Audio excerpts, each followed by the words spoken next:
Guys, in this video, I'm going to show you how to turn on power saving on your Telegram app. Once you have Telegram open, click the three lines on the upper left hand side. Click your profile picture there at the top. Click on the chat settings here and scroll down and you will find an option that says animations.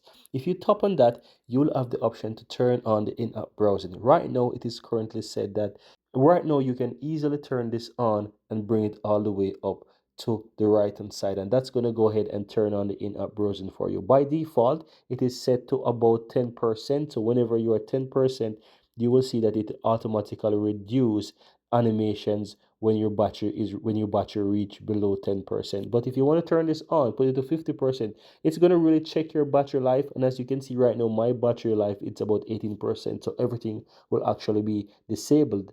But you can set it to a percentage if you so desire. So right now you can see that I have 18%. I put it at 19% and it's still disabled. I can drop this about 17 or 16% and you can see that it enables stuff as well. So you can choose this to whatever you want. So if you want it to be about 20%, you can choose it. So but guys, that's all there is to it. You can automatically choose how to enable the power saving and at what point you want to turn on power saving on your Telegram account. Now, if you want to totally disable this, you can always go ahead and put it all the way to, let's say, off. But if you want to turn it on at a certain point in time, you just need to choose where you want to have that enabled.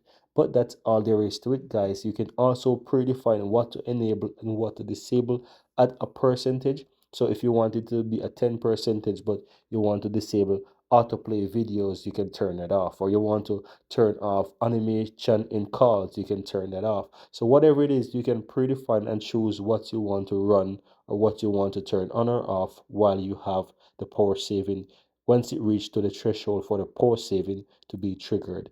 And that's it, guys. Very easy and very simple.